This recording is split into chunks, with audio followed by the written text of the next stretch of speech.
Ladies and gentlemen, welcome aboard the Wright Flyer. This is your captain, Randy Wright speaking, and as always, I'm joined on our state-of-the-art radio program by my first officer, Jeremy Grapington. Folks, this will be the final boarding call, so if you please, claim your seats, fasten your seatbelts, kick back, relax, and enjoy the show, while Jeremy and I go ahead and delve into the pre-flight checklist, as there really is a lot of news and information to get to before we may fully indulge you with your in-flight entertainment. Well, folks, if there is one thing that we have oft-times reiterated on past episodes of Radio Aviation Excellence, the Wright Flyer, it's that our fundamental and inalienable rights are sacrosanct. And nowhere is this more clear than with respect to the Second Amendment to the United States Constitution. That, of course, is the right to keep and bear firearms. It goes to the quintessential nature of the American heritage and spirit.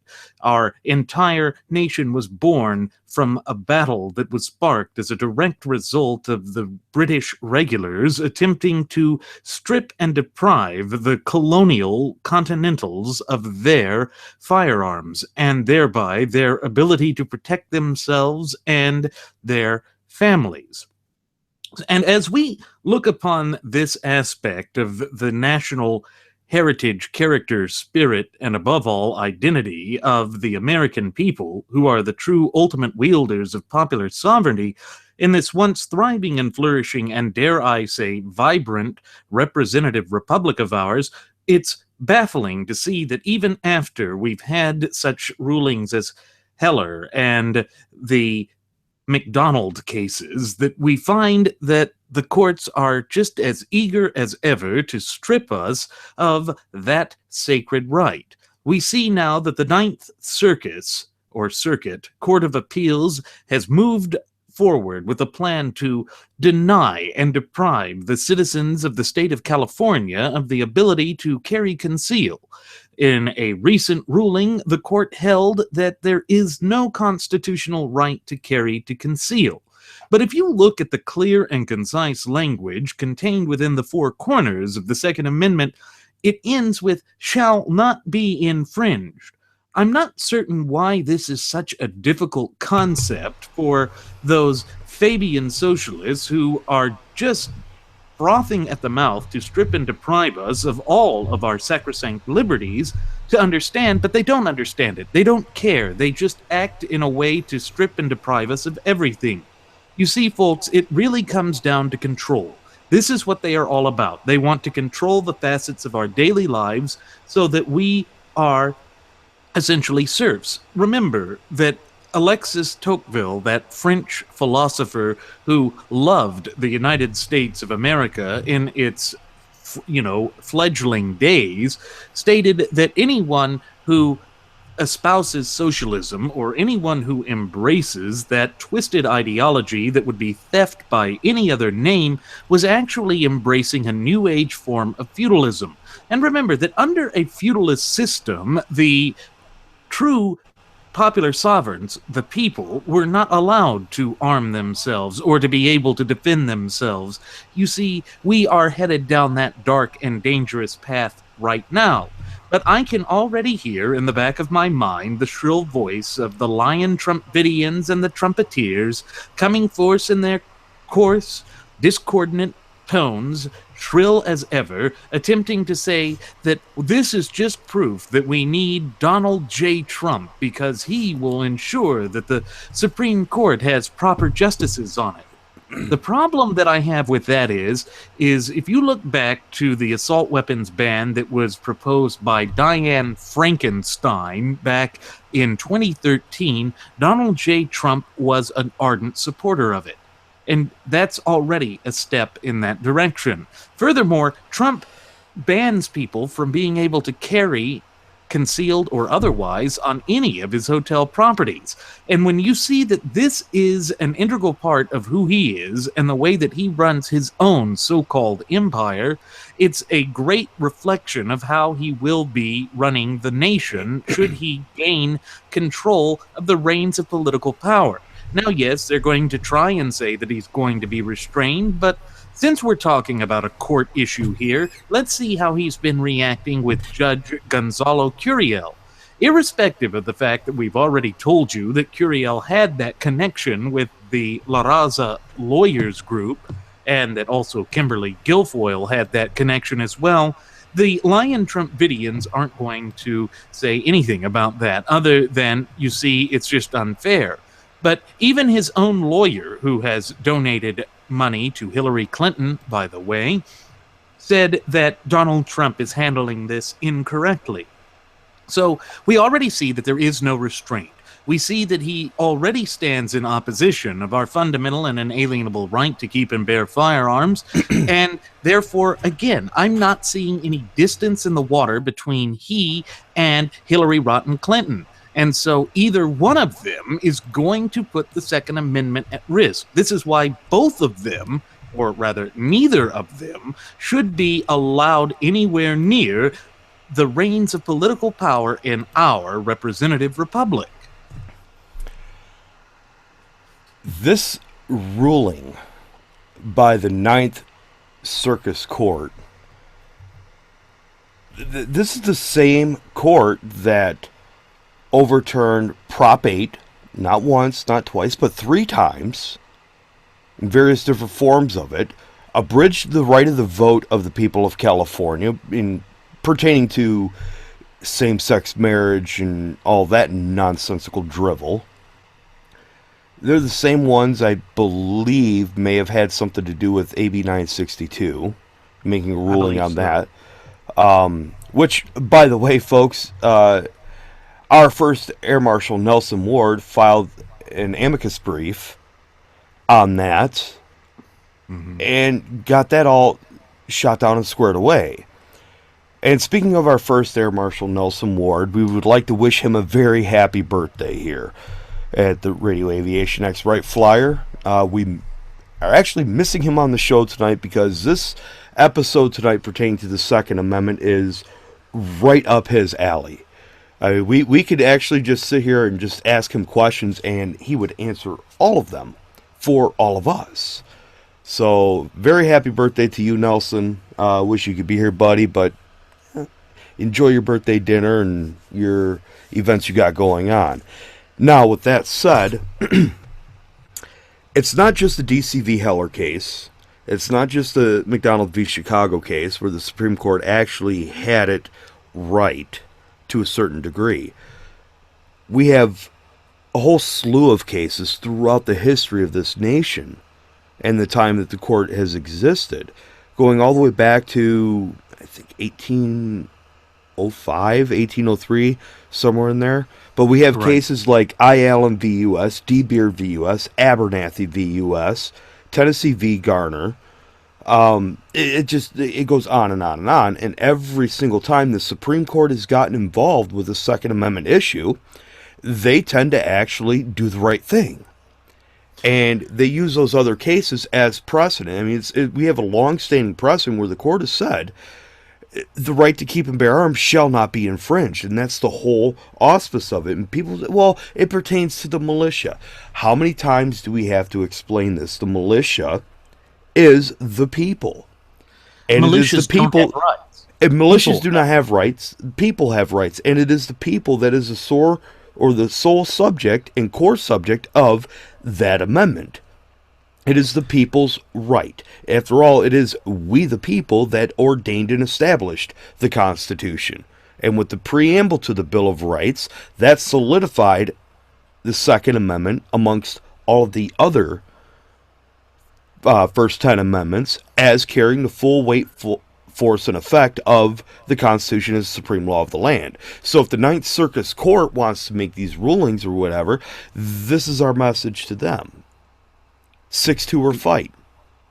Exactly so. And what we see with respect to the Ninth Circus and what they did in this ruling is they actually turned to cases that were in the state of California before the ratification of the 14th Amendment. And if we recall, per Section 5 of the 14th Amendment, the Second Amendment applies to all of the states. And while we would have argued anyway that it would have applied due to the preamble to the Bill of Rights, as well as Section 5 of the United States Constitution and the 10th Amendment, read in its proper context here, we see that they're trying to create a niche, saying that there is regulation. And part of what they did is they turned to some of the dicta that was used in the McDonald v. Chicago case, where where the Supreme Court sat there and trying to say that there are such things as reasonable regulations and restrictions on the Second Amendment. Of course, where do you find that in the clear and concise language in the four corners of the United States Constitution? You're going to find it in Article 9, Section Existent, Clause 0, because it's not there. And the reason it's not there is the Founding Fathers assumed that we would understand that that right was sacrosanct, that it was not just something that we could willy-nilly toss away. And part of the problem here also is that the Ninth Circus was looking at foreign law. We have warned about this on past episodes of Radio Aviation Excellence, the Wright Flyer. The only duty and purview of the federal courts is to look to the Constitution and determine whether the particular case that is presiding before that court at that time is in line with the Constitution or not. It really is that simple. And again, folks, this is why we have been saying, dating back to our first episode, which aired on September 11th of 2015, that the Constitution is the key. When you try and divorce yourself or distance yourself from the true, strict application of that sacred document, that's when you start to encounter the sorts of problems that we are in this country. And remember, if you are without your rights, if you lack your rights and your obligations and liberties, you are left with nothing. That is why we seek to empower you by fostering this fluent and working knowledge and understanding of our shared United States Constitution, and thereby your fundamental and inalienable rights as well. So what we see with the court here is that, once again, they're trying to work around the Constitution. They're trying to change its strict natural law application, and they are trying to deprive the true ultimate wielders of popular sovereignty of their clear ability to be able to protect themselves. But it goes beyond that. What they are doing is they are showing that they want to take away the ability for the people to act for themselves. That's why we have said time and again that this is all about control. They want to control us. They want to control the facets of our daily lives to the point of where they tell us how we can live, what we can eat, what we can do, what we can breathe, what we can drink.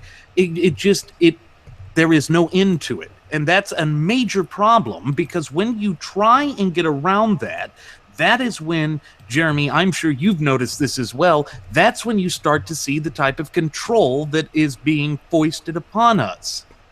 Well, absolutely. I mean, it's like the saying goes, gun control is not about guns, it's about control. And we only, again, folks, have to look to history to show exactly how detrimental violating people's rights and stripping them of their God-given rights to defend themselves. Look how it's played out. Look at what happened with Nazi Germany. Look what happened with Mao, Pol Pot, Lenin, Stalin, Mussolini. Various different... Hell, even look at South America with Venezuela, Brazil.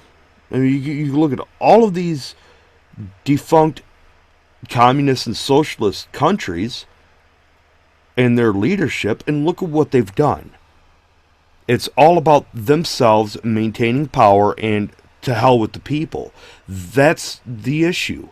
That is the problem. And if people have no means of protecting their rights, i.e. the Second Amendment, then we're not able to properly maintain our rights. Because if you can't defend something you're trying to maintain, what's the point of maintaining it? And that's the whole auspice of these Fabians, is to get rid of certain elements in order for the whole lot of our rights to just crumble and blow away like dust in the wind. That's what they want, and they have to do it with incrementalization. We have to stop that. It's not up to people being elected to stop it. It's up to we the people to stop it. Yes, we have to have elected officials to make the laws. That's fine. I'm okay with that. But we have to be smart about who we elect to govern us, who we give consent to govern us. If people want to have the Quaff Commando, Donaldus Caesar Trumpolini, as president, they had better damn well know exactly where he stands on this stuff. But the problem is, not even he knows where he stands on this stuff. He has never once mentioned any of his principles, ever. He's never talked about the Constitution except when it benefited him, and it was only as a follow-up on his whole immigration policy reform crap, where he cited the 14th Amendment. And he only got that right, I think, because his little, smart people with bigly brains like him told him how to do it. Mm-hmm. So, and it's like you mentioned, Randy, with his properties. You're not allowed to carry a firearm in his property. Well, it's private property. Well, I kind of ran into an issue of that over this past weekend. Mm-hmm. When you have private property, you are the owner of private property, and you open your establishment to the ingress of the public, meaning you are inviting people in, when a person has a right to be there because it is now a public event or it is a public place where people can go and freely be there. What is known as quasi-public. Quasi-public, their rights automatically follow them and cannot be infringed. Mm-hmm. So when you have individuals saying, well, this is private property and you're trespassing because we don't want you to have a firearm here, go to hell. Period. And it's so amazing to see that these people just create this sort of unrealistic fear with respect to the firearm. They tend to attribute these magical characteristics to the firearm, as if they're trying to say that the gun magically gets up by itself, runs down the street, and shoots Crack Horse Sally.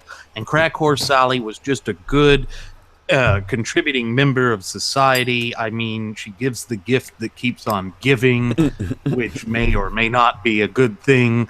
But it's funny, because what they try and do is they go to raw emotionalism each and every time. Mm-hmm. They want to strip away any type of logic or reason to apply to any of that, because they don't believe in logic or reason. But it's as we've mentioned before, it's really more manipulative than that. There's something much more sinister about their plotting and planning, because what they are essentially trying to do is to manipulate the fears of the people. That's fear-mongering, folks. There really is no other way to describe that. And what they want to do with this fear-mongering is to further cause knee-jerk reactions, to cause us to flail away and give away our rights and allow the government to intrude ever further and further upon our fundamental and inalienable rights, which were endowed to us by our Creator, the God of nature. And they're doing this without due process under the law. Now, people are going to sit there and try and say, but looky, Randy and Jeremy, they were bringing this in front of the Ninth Circuit Court of Appeals. Yes, but the Ninth Circuit Court of Appeals was not going by the clear and concise language of the Constitution, which, pursuant to Article 6, Clause 2, is the Constitution itself. That is the danger that we run here when we go away from the true, strict language of the Constitution. That's why we say strict adherence to the Constitution. That's what the constitutional compositionist movement is all about.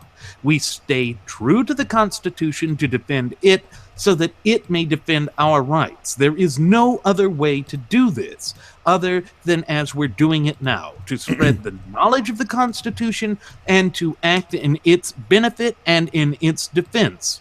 I can't think of any other way to do this. Here's a rhetorical question. How could somebody implement and apply due process when they negate and ignore the very thing where due process is rooted? Yeah. They can't, because that's what it is. See, any violation, it's perfectly clear in Article 6, Clause 2. Mm-hmm. Anything And if you read the context of that article, that clause, thing is capitalized. It is a standalone word with a capital T. That is a pronoun. That means it is automatically attached to any ruling, any law, any regulation, any ordinance, any policy, anything that is contrary to the United States Constitution is notwithstanding, meaning it is void ab initio. Therefore, if their ruling goes against the Second Amendment of the Constitution, with the Second Amendment carrying the full force, weight, and effect of the Constitution as per the preamble to the Bill of Rights, that means they are violating the entire Constitution. Ergo, they are violating the Fifth Amendment due process and due process under the 14th Amendment. So that nullifies any use of due process right there off the bat. Well, it still went through it doesn't matter. Due process has to be there in its entirety in order for it to be completely due process. And again, we're going to shoot holes in all of these anti-Second Amendment zealots and despots every chance we get. Now, we've extended invitations to individuals to come on to the show here. One invitation repeatedly that has been extended is to the Quaff Commando himself, of which we've gotten no response, no reply, even if after we've directly tweeted it to him. But yet he won't come on the show. Why? Well, we know why, because he doesn't have anything to stand on, and he better grow numerous legs and different follicles so he does have something to stand on. Yeah. And that goes with anybody else that is anti-Second Amendment or has a problem with what we're doing here in bringing the truth to empower people. You don't like it? Come on our show. Let's discuss it. It's very simple. We have to get back to sanity in this country, and the only way that we're ever going to be able to do that is to go back to strict adherence to the Constitution. It is the supreme law of the land. It is the bedrock aspect of who we are, both as a nation and as a people. And for far too long now, we have allowed these nefarious forces to pull us away from it, to redefine who we are as a nation and a people. Remember that Barack Hussein Obama, back in 2008, went in front of the cameras of the graduates of Pavlov School of Journalism for the salivating mainstream media to say that we were, 5 minutes away from fundamentally transforming the United States of America. What did he mean by that? Well, we see it in these types of rulings that are being handed down by the Ninth Circuit Court of Appeals. It's all designed to attack our liberties. It's all designed to strip us of our rights. And we cannot tolerate that. We cannot accept that, because they are going to take everything away from us. You give them an inch and they're going to take the whole damn thing. That's why we just can't let them have the ball of yarn.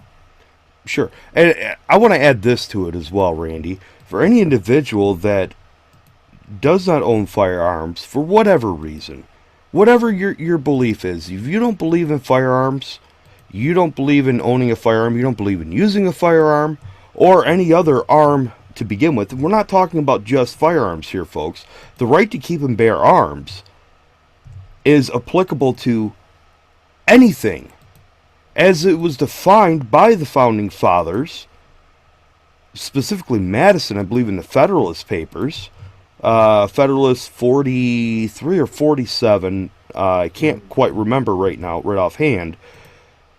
But it was defined as, an arm is defined as anything that can be used as an offensive or defensive means of defending your life that is equivalent to what the military would be able to carry on their persons. Now, a lot of people would say, well, you can't have a nuclear device. Well, yes, you can, because if a person is capable of being in possession of a nuclear, that's what it means to keep and bear arms. Bearing arms is another way of saying in your possession. It's not that you have to physically carry it and have your hands on it. It can be in your possession. Now, if an individual can afford to and have the means of acquiring a nuclear device, according to the Constitution, that's their right. Same goes with a tank, a 105 millimeter howitzer, an F-35 fighter jet if need be. Anything that is equivalent to what the military can use. Why? Because we the people make up the military.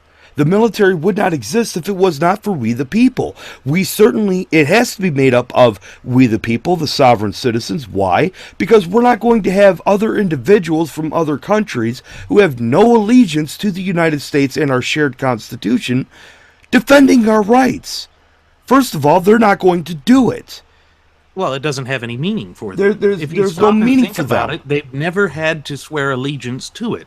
They'd have no understanding of it. That's why it's so important that we recall that we, the people, are the true ultimate wielders of popular sovereignty in this once thriving and flourishing representative republic of ours. It all ties into the notion that it is our duty, obligation, and above all, responsibility to stand up for the rights of our fellow popular sovereigns and for ourselves. And that is we are the only ones that are endowed with the authority to do so. That's why it's so maddening when people keep looking for some sort of messianic figure to swoop down from providence above to save them. That's the last thing that we need, because we have to be able to act for ourselves. We have to be able to take responsibility and accept the consequences for our own words, deeds, and actions. That's what it means to be self-accountable, to be self-responsible, to be, above all, self-determinate.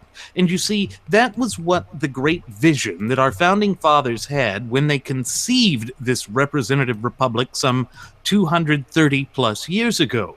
It was meant to be handed down to posterity because they understood that the natural law tenets that underpin our shared Constitution are by their very nature timeless, meaning they're just as applicable today as they were 230 years ago, as God willing they will be 230 years from now. I know that's a very difficult concept for the Fabian socialists to understand because they don't want there to be a natural law. They don't want there to be something greater than the government because they bow down and worship at the altar of the state. Statism is their religion. Now, they'll try and deny it, they'll try and obfuscate the truth, but we here at Radio Aviation Excellence, the Wright Flyer, know what the truth is. And the truth is that progressives like Hillary Rodham Clinton and like Donaldoff, Julius Caesar, Trumpolini are not interested in the Constitution. They go to the faith of the state, and they expect us to simply bow down and accept whatever it is that they tell us. Absolutely. And here's the other thing. Going back to individuals, these anti-Second Amendment zealots, that, firearms, I don't understand why people have to, carry firearms or have pepper spray or a taser to defend themselves.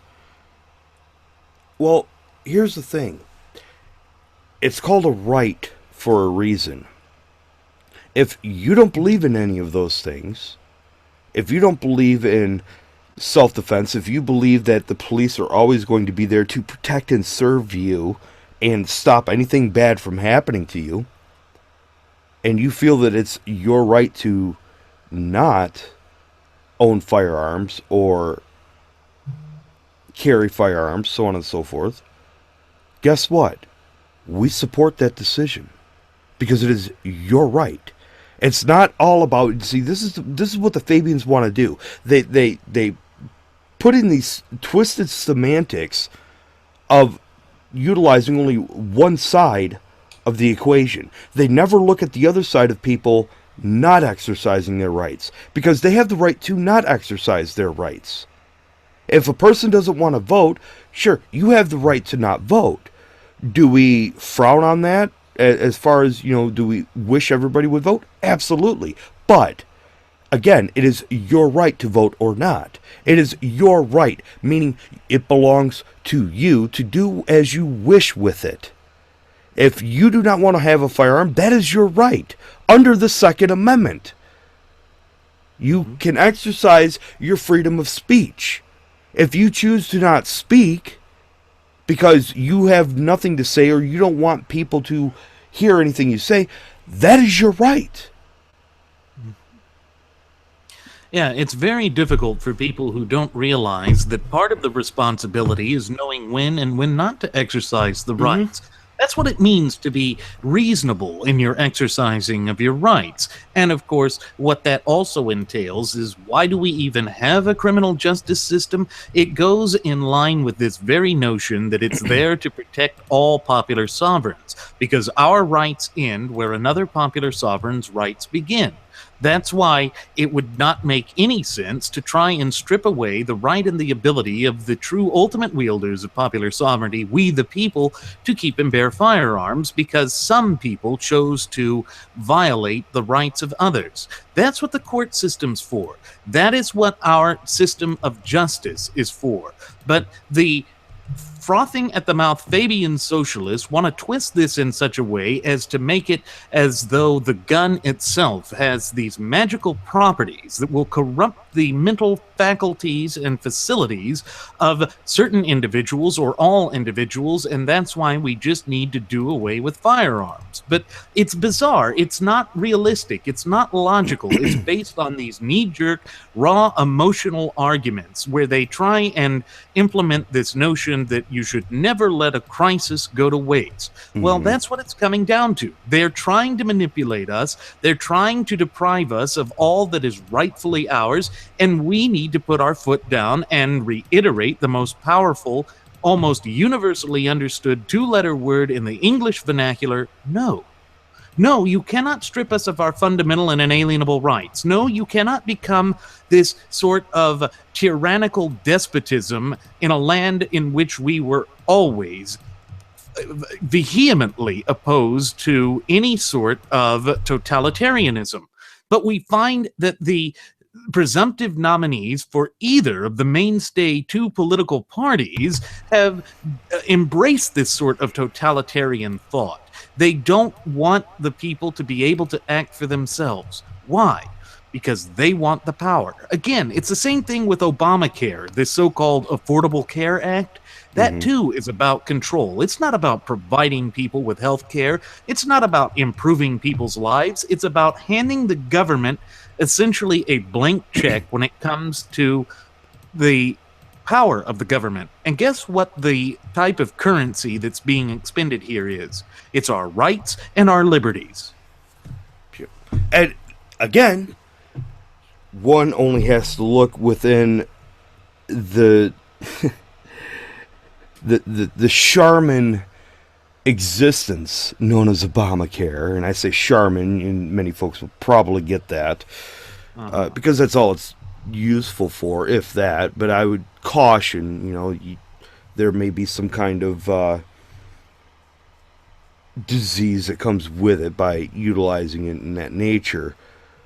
But even within the confines of that, there's provisions that require your physician, your doctor, or any doctor that you see to ask you, as part of your preliminary examination, if you own firearms.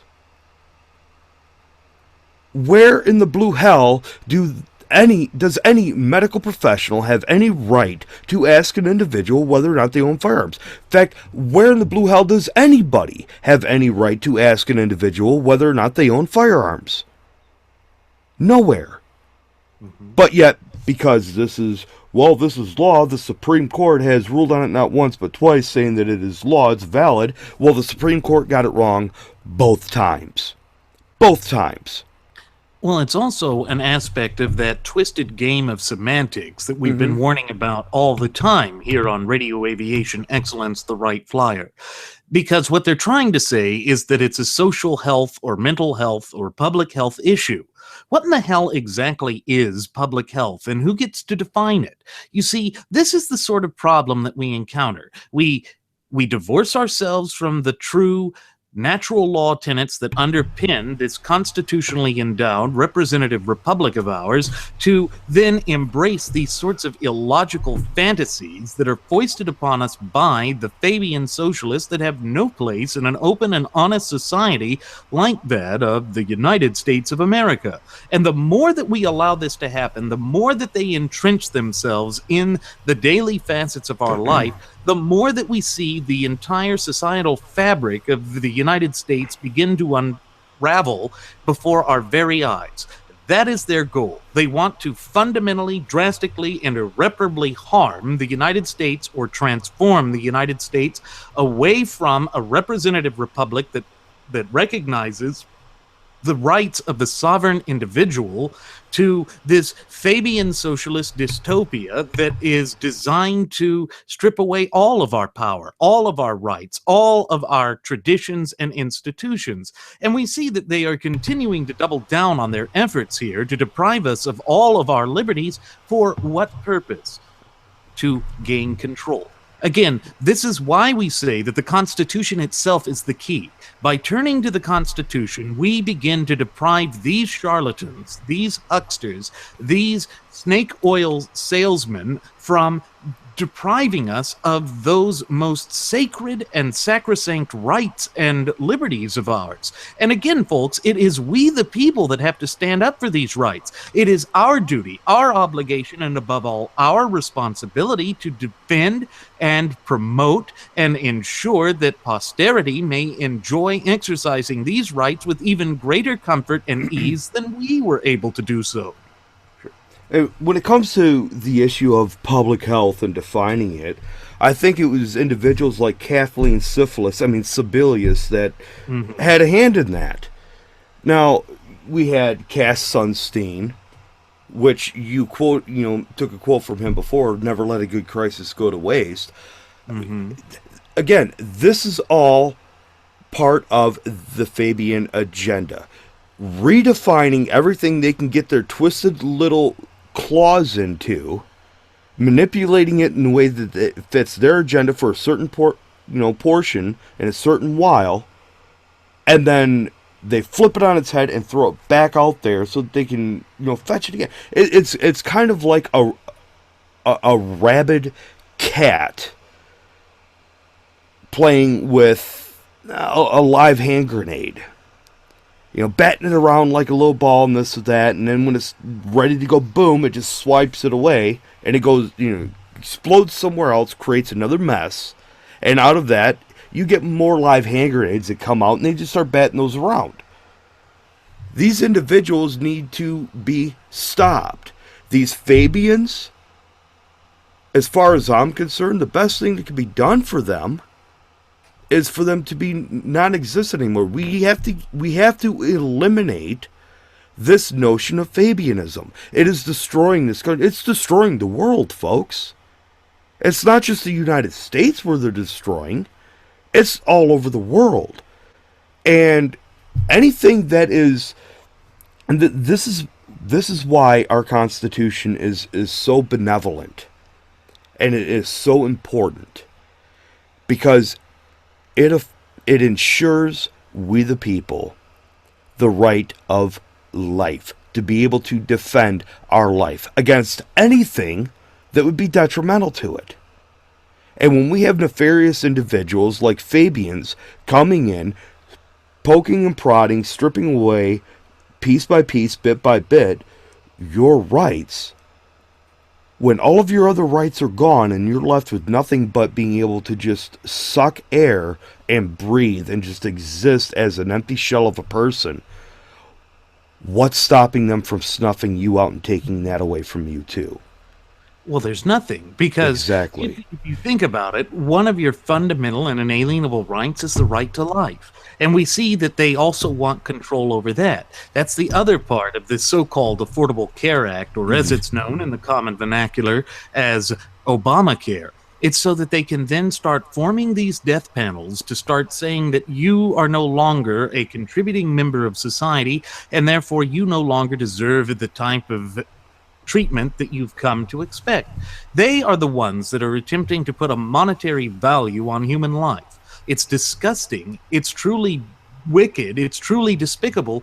But that is what these Fabian socialist types always try and do. And remember that one of the things that George Bernard Shaw had said was that they would eventually go around euthanizing people in their sleep if they were degenerates, if they were non-contributing members of society, because they would become excess, they would become baggage, and that the society would not have the room to take care of this excess baggage. It really is a dehumanizing effect that this Fabian socialist dichotomy has, and it's why it should never be accepted in an open, honest, free, liberty-loving society like that of the United States. But we find that they have infiltrated our institutions of education from coast to coast and border to border, that they are doubling down on their efforts to tear this nation apart, and as you said there, Jeremy, they need to be stopped, because they will not stop on their own.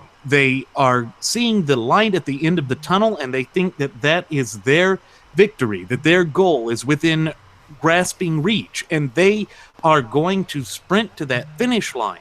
But let's let that light be the light of liberty, the guiding beacon that led us to be this great country that we are in this relatively brief yet illustrious history of our representative republic.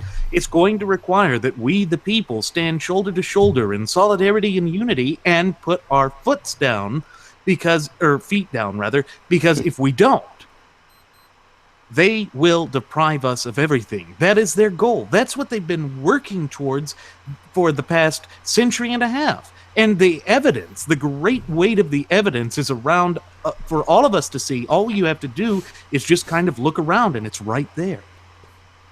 It's not only George Bernard Shaw that made comments like that and statements like that. Look at Margaret Sanger. Mm-hmm. Margaret Sanger. She would go into black communities here in the United States and tell them the best thing you can do for the survival of your race and for your people is to minimize the amount of children you have. What? I'm sorry, but I thought that the preamble of the Constitution said we do ordain this to ourselves and our posterity, meaning perpetuity of our nation growing.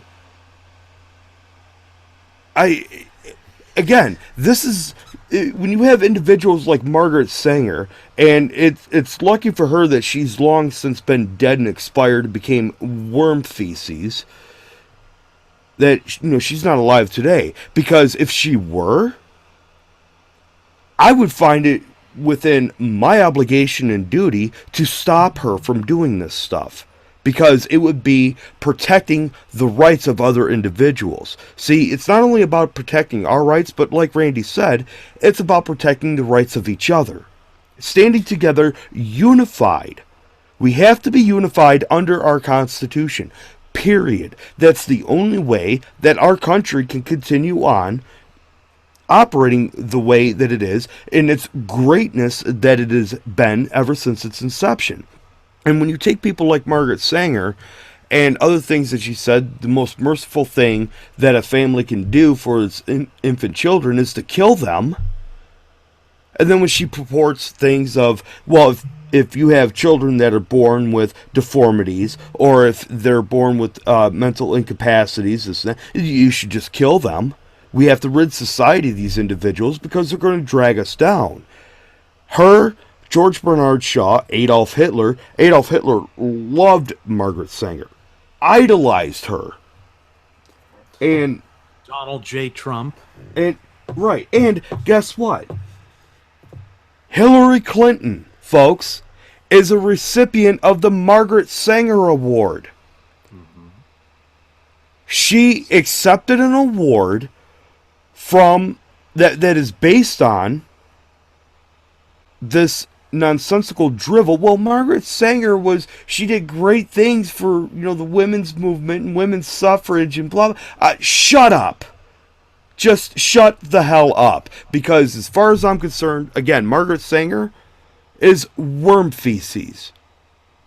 And anybody that accepts an award based on an individual like that, you have to look at how that reflects on their character. Of course, folks, we already know that Hillary Clinton is a Fabian. She's a member of the Fabian Society. We already know that her moral and ethical character is non-existent. We know that Trump, and we're seeing it more and more being revealed, that his moral and ethical character is becoming non-existent.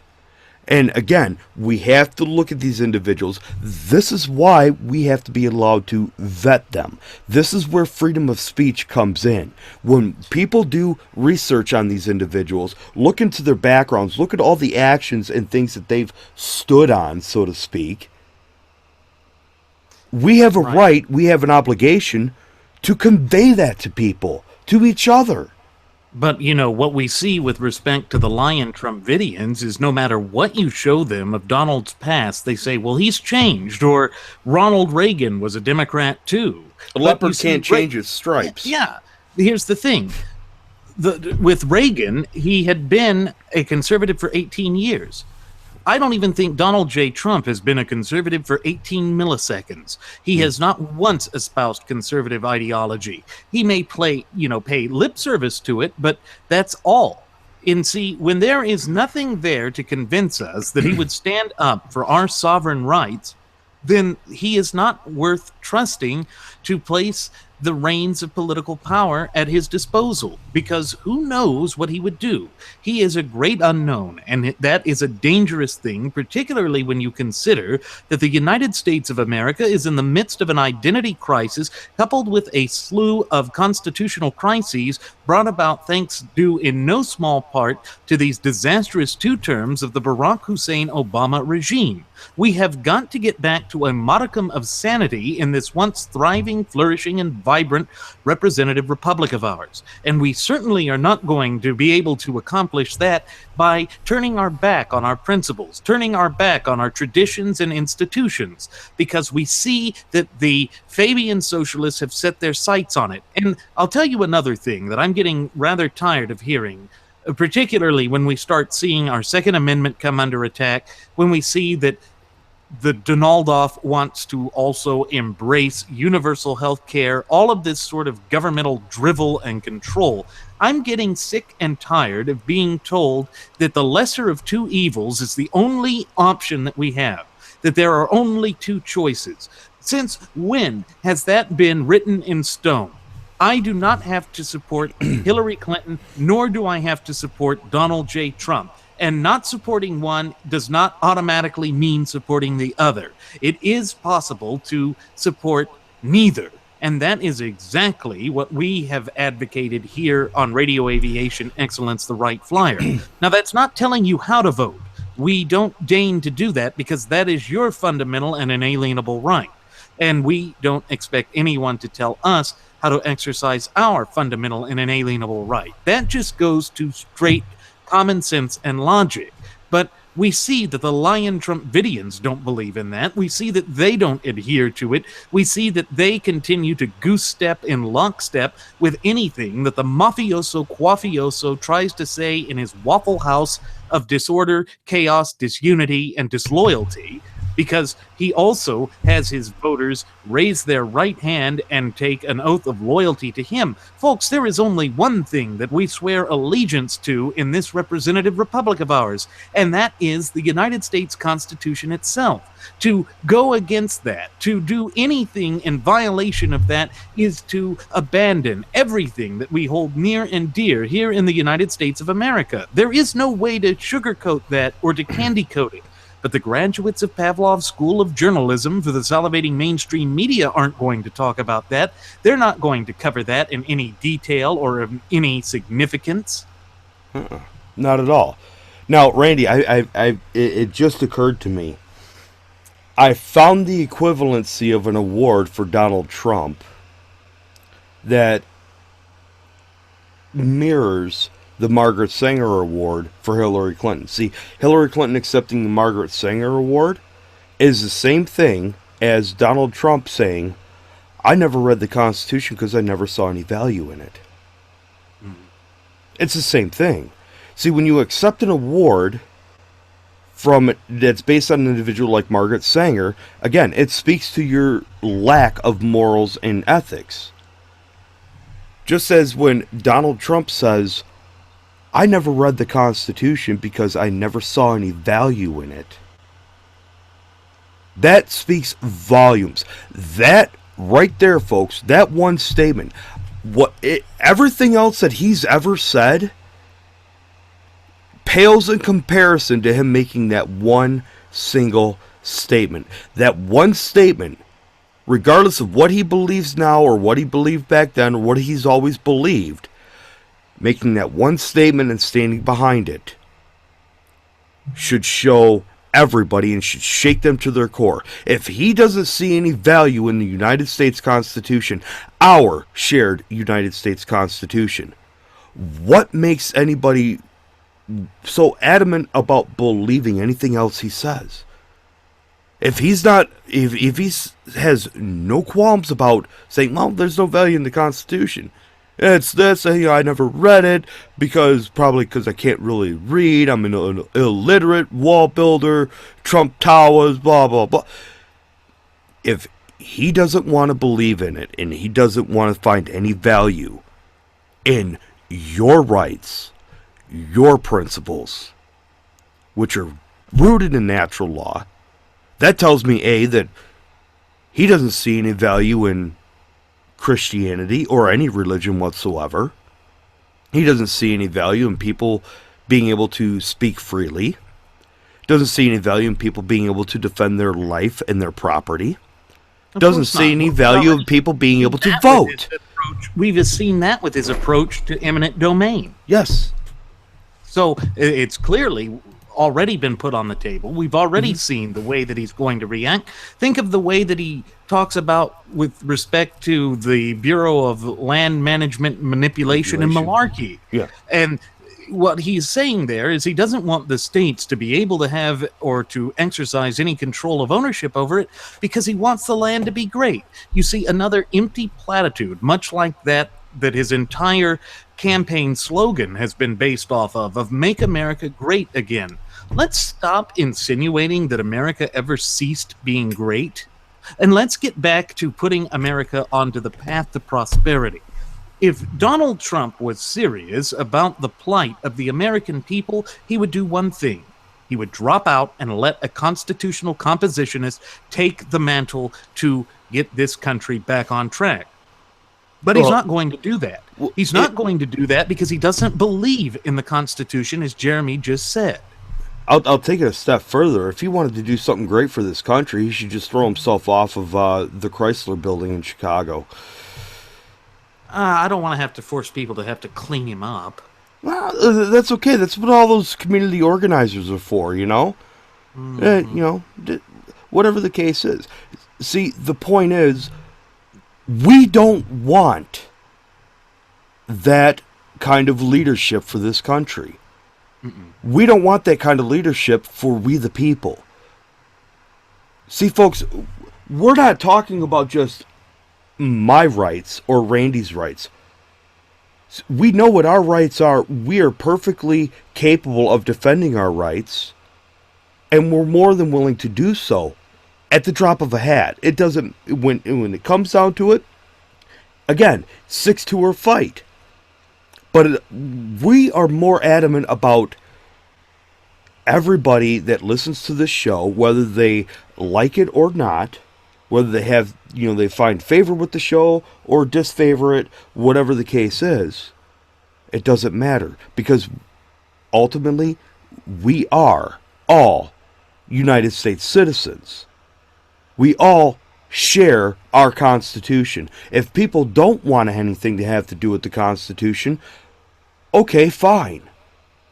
Renounce your citizenship and get the hell out of my country. Because you're part of the problem. If you think the Constitution is antiquated and you think it has no validity, you should leave. Go somewhere else where it more fits your agenda. Stop plaguing and infesting our country, our republic. Stop enforcing your views and viewpoints and exerting them on people by infringing upon their rights, by trying to strip their rights away. And you know, one of the other things that we need to take from these attempts by the Ninth Circus Court of Appeals to strip and deprive the American citizens of their fundamental and inalienable right to keep and bear firearms is that what they want to do throughout it all is to make us weak. They want to divide us. They want to create the sorts of chaos that we're seeing, and then that would leave us vulnerable to the criminals. Why? Again, this is all part of that Cloward-Piven principle.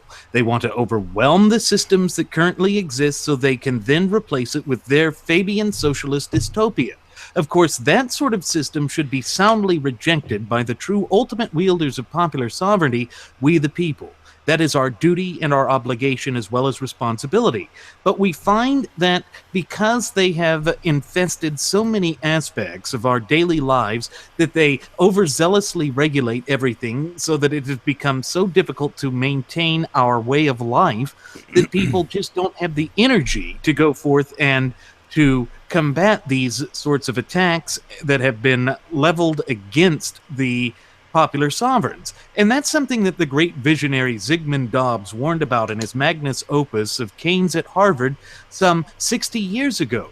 He was trying to warn us back then that if we did not take solidified and meaningful substantive action against these nefarious forces that were orchestrating the destruction of our Constitution, of our representative republic, and ultimately of our fundamental and inalienable rights, that this death spiral that we're seeing afflicting this country right now would accelerate and only get worse.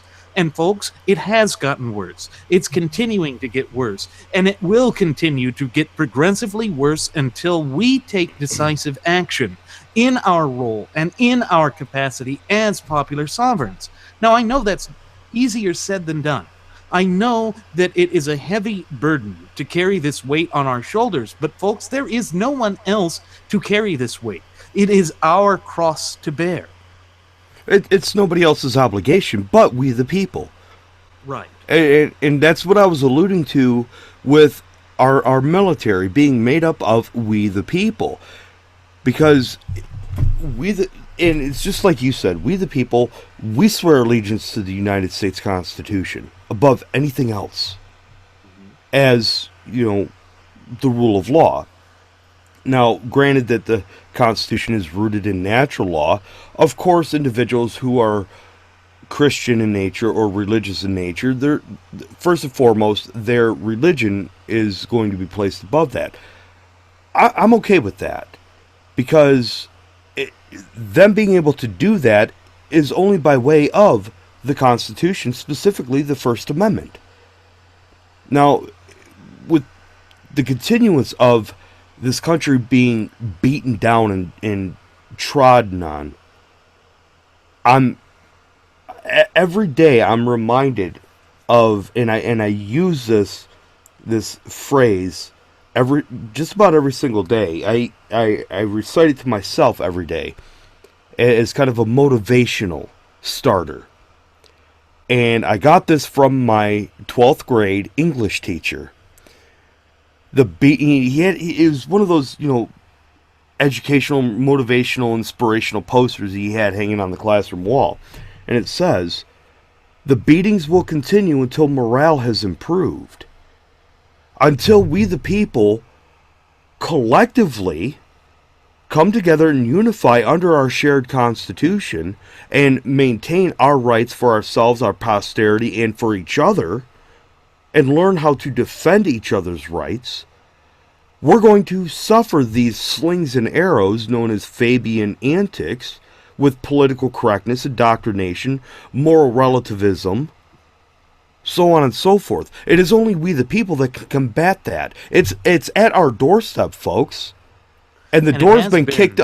It has been, and the door's been kicked off the hinges, and there's nothing stopping them at this point, other than we the people from letting them intrude upon our homes. And when I say upon our homes, I'm talking about our Constitution, the body politique. Our Constitution is our home. Hmm. And I don't know about anybody else, but I like my home. I like knowing that my home is safe. Why? Because I defend it. I protect it. It is my obligation and duty. Hmm. The United States Constitution is so much more than merely being the supreme law of the land. It is all encompassing in defining what those intrinsic characteristics of the American people are. And the sooner we realize this, is the sooner we'll be able to act upon getting this country back to prosperity. Again, we cannot look for some messianic figure to ride from the clouds above to save this country. Ronald McDonald isn't going to magically appear and save us. The Quafioso Mafioso is certainly not going to save us. Not even Ted Cruz was going to save us. What Ted Cruz was going to do was again, restore the path to where we could assume our duties, obligations, and Remove the shackles. responsibilities to remove the chains, shackles, and all of those types of adversities that have been placed in our path by these Fabian socialists so that we could carry out our obligation. It is a prerequisite of the American people to be able to stand up for our liberties, to be able to stand up for our rights. No one else is able to do that but we ourselves. And it's by design, because if you stop and think about it for a moment, if you hand the reins of political power over to someone who claims to have the power to act and act alone to save this country, wouldn't that also presuppose that they have the power to act and act alone and destroying the country? That's the problem. We've seen that the highest executive office in the land has been expanded so far beyond its constitutional scope and definition that all of a sudden the character of the person running for president assumes a greater importance than it ever has throughout the course of our relatively brief yet illustrious history. And again, you're not going to hear this from the graduates of Pavlov's School of Journalism for the salivating mainstream media. You're not going to hear it from the Quaff Waffler. You're not going to hear it from Madam Hillary Rotten Clinton, because they are all marching to the beat of the Fabian socialist drum. And that is truly sickening and dangerous for our country. And again, it bears repeating that only we can save ourselves as a society, as a nation, as a republic.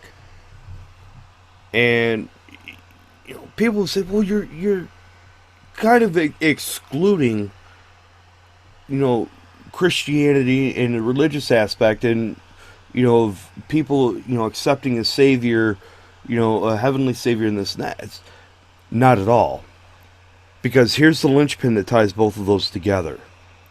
We have all been given free will. This is why the Constitution is rooted in natural law. It has been bestowed upon us, our rights endowed to us by our Creator, in order to maintain ourselves as earthly individuals, as sovereign citizens. That is that linchpin. It is free will that has been given to us. The understanding to choose to exercise our rights or to not exercise our rights. Again, like you said before, Randy, it is having the understanding of when to exercise your rights. Okay, and I'm going to tie this directly to the First Amendment, freedom of speech. If you are out in public, let's say you're at a rally or a protest, and individuals are starting to, yammer back and forth and this or that, and then it starts to become violent, if you decide to jump into that by opening your mouth and speaking and taking one side over the other, and both sides become violent, guess what? Now you've become part of that, because you exercised your right. But if you choose not to speak, and those two entities vying back and forth that are violent against each other, ultimately violating each other's rights, because at that point, when they exercise their rights in an effort to infringe upon others, they're no longer exercising their rights freely, they're doing so in a criminal fashion. So if you don't speak up and say anything, then you can't be charged. You prevent yourself from becoming part of that criminal activity. when it escalates that far. So it's again having a working knowledge and understanding of what your constitutional rights are, so that you can know when and where to exercise them. Right, and it's all part of being responsible. We have to be responsible. That's part of what being able to have free will is all about. And that's what these Fabian socialists don't want. They don't want us to have the freedom to choose to decide to act for ourselves, because they know that the vast majority of us would turn them down each and every time. This is why their ideology will never be accepted in the marketplace of ideas. And nothing frightens them more than that, because they realize that there is no future for them if people act in a logical, sane, and reasonable fashion. So this is why they try and turn up the raw emotionalism. This is why they try to pit American citizen against American citizen. These are the tried, true, albeit threadbare tactics of divide and conquer that have been utilized against us over and over again. In fact, that's what Donald J. Trump has done all throughout the primary process and season. He has repeatedly used the tactics of divide and conquer to essentially pull apart the gutless opposition party, or GOP. And to what benefit is this going to be to the American people? I'm not seeing a benefit. I am only seeing the great detriment of his bizarre ascendancy. And he's already starting to implode. There are new polls coming out again showing that Hillary Clinton has a substantive lead over him. And that's not something that can be ignored. But the lying Trumpidians are going to try and ignore this. They're going to try and point to the bizarre decisions by the Ninth Circus Court of Appeals with respect to our fundamental and inalienable right to keep and bear firearms as, again, to make an attempt to force us to galvanize behind this tyranny of a false unity. Well, I'm not going to do it, because it is not in my best interest. It's not in any of our best interests to do so. Our nation demands and deserves better than what we've got right here and right now. And since when did we in America start accepting the lesser of two weasels? I always thought that it was, one of the great fundamental parts of the American spirit was to be the best, to never settle for less than the best. All the marketing slogans for any product that was ever made in America, that used to mean something. Made in America, meaning it's the best. It is the best. You don't settle for second place. And this is part of the problem with indoctrination of the youth and this political correctness nonsensical drivel. It creates an atmosphere for people. Well, everybody that participates in this sporting event or this little event we have going on with our revisionist history school event, everybody that shows up, they get a ribbon, they get a participation trophy, and it's just fine. Everything can do this, and you know what, shove them up your posterior. I don't want them, I don't need them, I don't care. Take them, sit on them, rotate and spin. Because what you're doing is you are creating a bunch of feckless individuals that will be nothing more than a bunch of lemmings that will do everything that people want them to do. All they have to do is that in the information age and technology, what's stopping these individuals from being able to just take a mouse and point and click, do this. This citizen needs to do this, point and click. And there it goes. No, we're not going to stand for it. We don't want it. We don't need it. We will not have it. The answer is no. Stop destroying my country, our country. And if you want to continue to press on to continue to destroy our country, guess what? You're going to find out what happens when the unstoppable object meets the immovable force. Yeah, it's got to be that way because, again, We, the people, came together to create this nation. No one else created it. That's why the preamble to the United States Constitution starts with those immortal words, "We, the people of the United States, do ordain and establish." Well, what that means is that the country belongs to us. It does not belong to the government. It does not belong to Barack Hussein Obama. It's not for sale, for purchase, for Donald J. Trumpolini. It's not up for corruption by Hillary Rotten Clinton. We, the people, are the ones that control the access to the reins of political power. It is time we start taking that role, obligation, duty, and responsibility seriously, because we have been complacent for far too long. And we see the amount of detrimental destruction that is wrought upon this once vibrant community of popular sovereigns. Again, we are going to have to try and take back the reins of control with respect to our institutions of education, to our institutions of marriage, to our traditions, because we see that this has come under a deliberate and direct attack. And certainly, these decisions handed down by the Ninth Circuit Court of Appeals once again just further reiterates, further demonstrates just how diabolical these Fabian socialists are. They are incessant in their work towards destroying us. And what Trump has managed to do in this 2016 presidential election cycle is to blind us to all of it. He has gone in and put forth this charade that he's not a politician and that's somehow going to be good or beneficial. Meanwhile, he lies about the only constitutional compositionist in the race, and essentially, with the help of the graduates of Pavlov's School of Journalism for the salivating mainstream media, eviscerates his campaign. Yeah, it's just, it's heartbreaking. It's beyond depressing. It's infuriating. And that is why we do what we do. See, folks, again, we don't do this for our own aggrandizement and edification. We do this for you. We do this for each and every one of you. We do this for each and every individual that's a sovereign, ultimate wielder of sovereignty here in the United States that has never even heard of us. Yeah. Because this is greater than myself. This is greater than Randy. This is greater than all of us combined. And this is why I'm so pissed off about this whole "Make America Great Again" slogan. It's crap.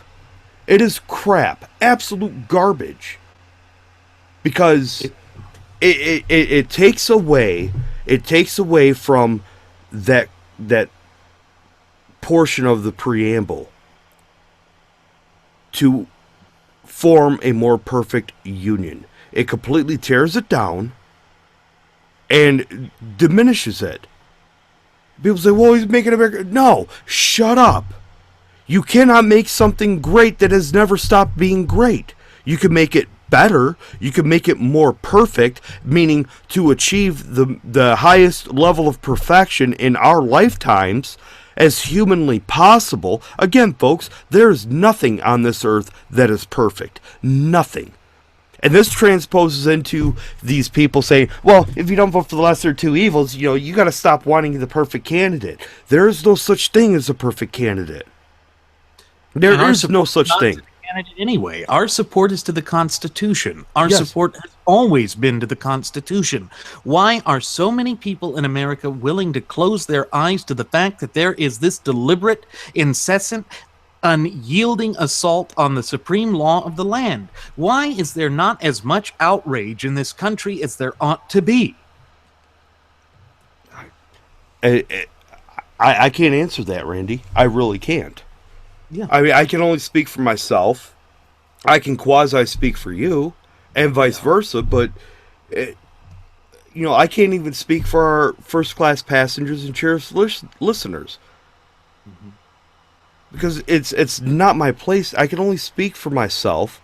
Now, and again, quasi, I can speak for you because we understand this. And I'm not saying that our passengers and listeners don't understand this and don't agree with it.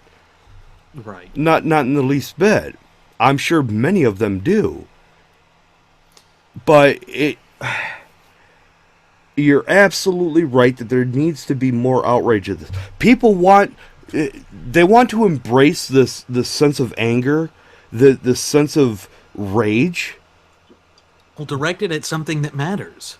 Take the blindfold off.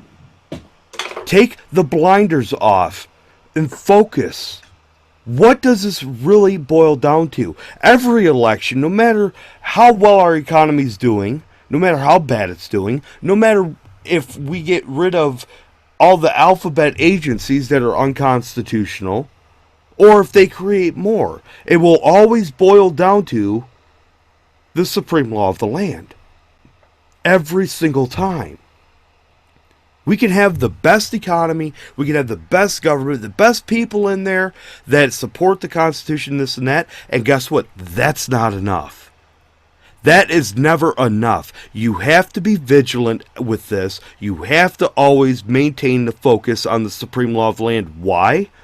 Because that is where you draw your authority. And it is we the people who give consent to the government to govern us. It belongs to us, as Randy said. This is our country. It's not the government's country. It's not the state's country. It's not the police officer's country. It's not the whore of Babylon's country for her to control, alt, and delete at her whim. It belongs to we the people. And until we the people fully acknowledge and understand that, again, the beatings will continue until morale is improved. Yeah, it's going to have to be that way because all of these assaults that we're seeing on our liberty is just the start. And therefore, what we have to do is stop trying to pin up these problems or to fix these problems, patch them up with Band-Aids. When it's a gashing head wound, you need surgery. Mm-hmm. I mean, there really is no other way to get around that, folks. That is what we are facing both as a nation and a people right now heading into this election cycle. And we are at the weakest point with the weakest frontrunner in the entire history of our living memory. How is it that we always wind up in this type of situation? It's because we embrace this erroneous doctrine of the lesser of two weasels. Mm-hmm. And really, think about it. We are trying to put a weasel up to guard the hen house. What sort of sense does that make? It makes none. It truly makes no sense whatsoever. But we have allowed ourselves to sell ourselves out for far too often, far too eagerly. And that has got to stop, because if we are ever going to return this country back to the path to prosperity, it is going to have to be a conscious thought and decision on our part to do so. It cannot be made for us. It cannot be delegated. And by the way, it's non-negotiable. I know that Donald J. Trump likes to say that everything is up for negotiation. Well, our rights and our constitutional form of government, these things are, by their very nature, non-negotiable. He needs to take his negotiations and shove it where the sun doesn't shine, because I will not place my rights on the bargaining table. I will not place any popular sovereign in the United States of America's rights on the bargaining table. Just not going to do it, because that is not my place. That is not Donald's place. That is not Hillary's place. That's not Barack Hussein Obama's place. It's none of these charlatans' place to do that. Yet here we are. We see that they are continuing to do it with the aid of the graduates of Pavlov School of Journalism for the salivating mainstream media. Well, enough is enough. It is time for us to take a stance. And if that hill has to be Bunker Hill, then so be it. 6-2 or fight, brother. That's what it boils down to. Yep. And I want to kind of play off of the weasel guarding the hen house thing. Mm-hmm. I want to see if I can amplify that scenario. What strikes fear into me, and I'm a fearful person, meaning that I fear things in order to build a respect for them. Okay, and what has gotten me kind of afraid and in fear for this country is, instead of the weasel protecting the hen house, I'm afraid it's going to come down to the point to where people are going to start having armed robbers protect their own homes. Well, we're very close to that because we are certainly allowing dictators to supposedly serve and uphold and defend the Constitution. That doesn't make any sense either. It's just it's mind blowing. It's so profoundly mind blowing that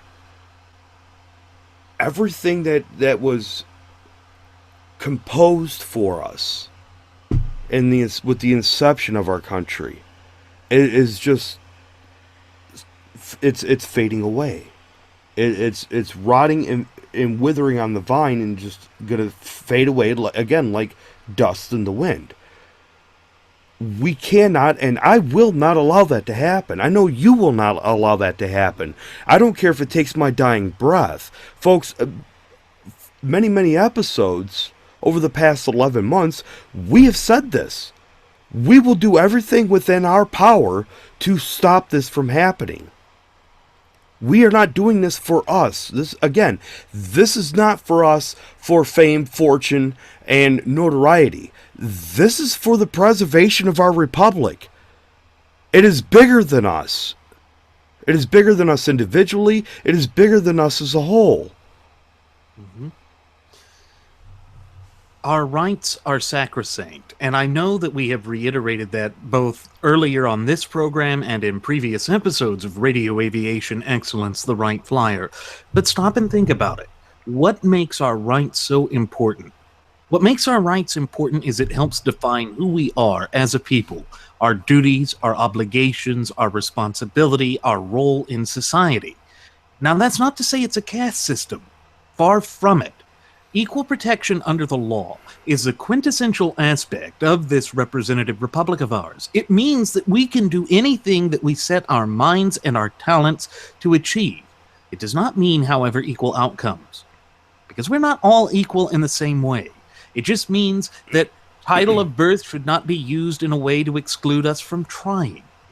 But that's what the Fabian socialists want to do. They want to make it in the education system that we take tests early on to determine what our career paths are to the future, limiting us with standardized tests, with all of this sort of nonsense. No. Again, that goes against the very grain and fiber of who we are, both as a nation and as a people. Again, they try to rob us of our humanity. They try to rob us of our individuality to replace it with this collectivist mentality. But why? What good, what purpose does that truly serve other than once again to illicitly amass power unto themselves? But if you recall, going back to the field at Runnymede in 1215 in England, where the baronage of England stood up to King John and said, no, you have to have the consent of the governed, our founding fathers took that to its logical extreme, which is we the people are the ultimate wielders of sovereignty. We are the ones that make the decisions that matter to this country. And whenever the government moves in such a way that is violative of the consent of the governed, it is our duty and our obligation as a party to the greatest social contract ever devised by the hands of men, yet divinely inspired by providence above, to form together and take action to have a redress of grievance. Think of it as a contract, because that's what it is. If someone breaches the contract, do we then just sit there and expect that to be addressed itself? Because there are so many people saying that the Constitution's antiquated because it's not defending our rights. Or do you have to take action in court? That's why a legal action is called a cause of action. Yeah. And again, it goes right back to the preamble. When it says, do ordain this Constitution to ourselves and our posterity. See, we have to do this for ourselves in order for our future generations to be able to have that same obligation. If we don't maintain our rights ourselves, then guess what's going to happen? Our children, grandchildren, great-grandchildren are not going to even be able to come into existence and have the lives and the freedoms and liberties that we enjoy. It's cause and effect. It's sequential.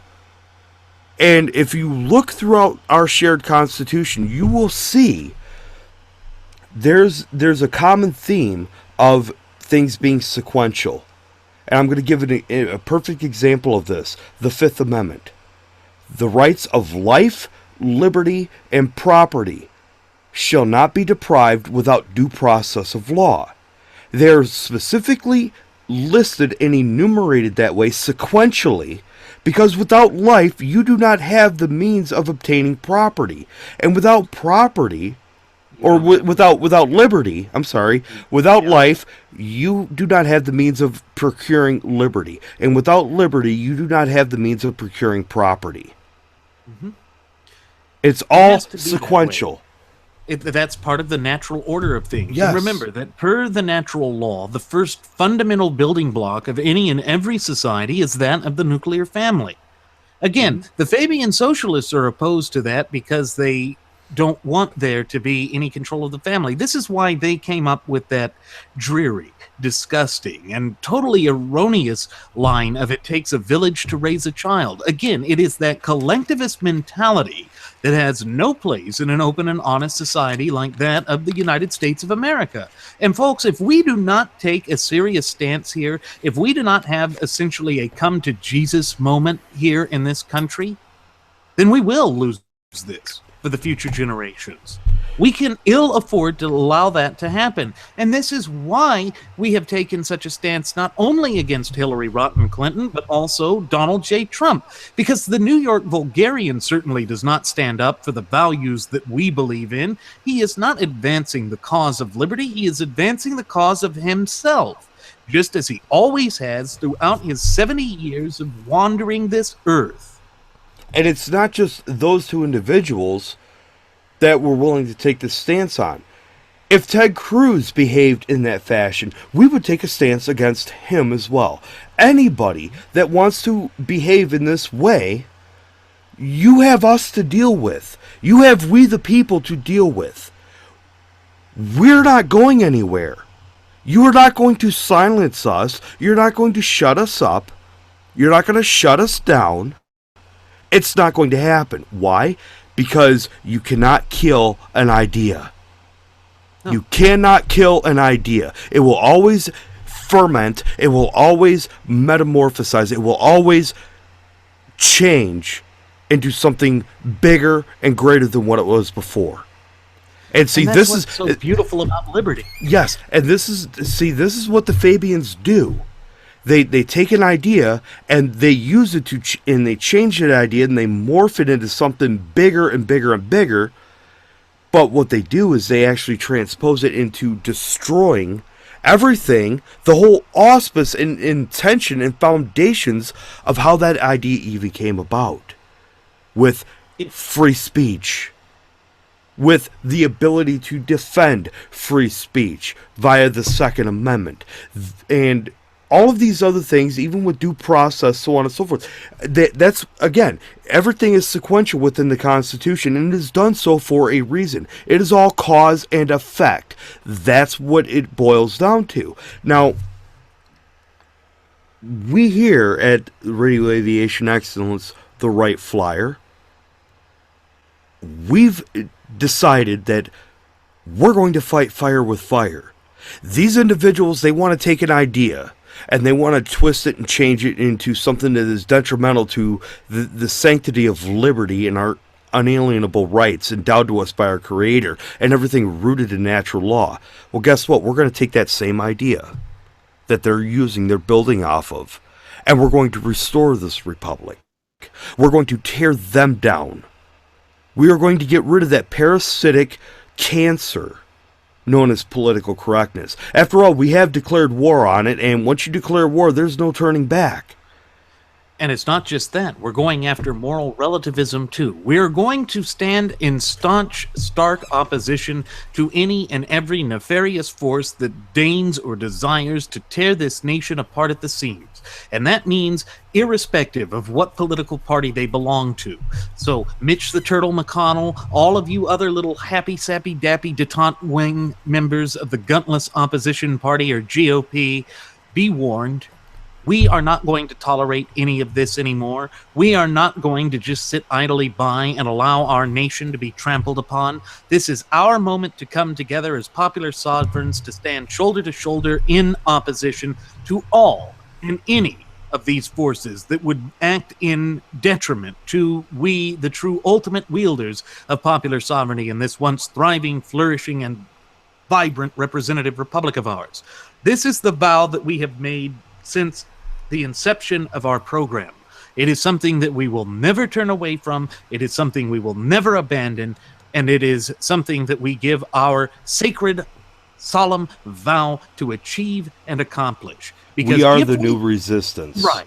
Because if we turn our backs on this, if we alienate this, we are not only alienating our forefathers, we are alienating the up-and-coming generation and those generations that have yet to be born. And that is something we will never do, because we realize that it is our duty, our obligation, and our responsibility to stand in staunch defense of our Constitution. We must be the zealous watchmen that defend the Constitution, because no one else will do it.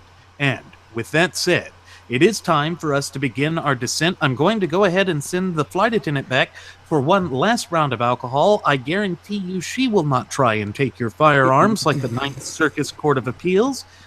As always, ladies and gentlemen, I'm your Captain, Randy Wright, and I want to thank you for choosing to fly the Wright Flyer. I've been joined by my first officer, Jeremy Grapington, and yes, we do wish our first Air Marshal, Mr. Nelson Ward, a very, very happy birthday. And also, we invite you to leave any questions, comments, or concerns you may have either here at our YouTube page or at our Google Plus page or our Facebook page. And on top of that, we invite you to follow us at Twitter with the Twitter handle at Radio Aviation EX. One more time, folks, that's at Radio Aviation EX. And there you will find our departure board that lists my personal Twitter account, the personal Twitter account of my first officer, Jeremy Grapington, our blogger or blogspot page, which has audio blogs, and then there is the Cafe Press account. Oh boy. Well, I have to, bring up the Ninth Circus Court regarding that, because, folks, some of the novelties we have on there are drinking glasses, but we have shot glasses. Now, folks, you will be able to keep and bear those shot glasses regardless of any illegitimate, unconstitutional ruling any court may actually hand down, because, well, it is your right to keep and bear those shot glasses as well. So, amongst all the other novelties, show your support, show the individuals, the ultimate wielders of sovereignty of this great nation, that you are part of the new resistance known as Radio Aviation Excellence, the Wright Flyer, by displaying whether you're choosing, because it's your right, to don the first class passenger logo novelties, or whether it is our original Radio Aviation Excellence, the Wright Flyer logo. Folks, we appreciate it. We appreciate everything you do. We don't do this for ourselves. We do this for you. We do all of this for you. So, as always, folks, we're gonna cut it off here. It's good to see you. Hope to see you next time. Do take care.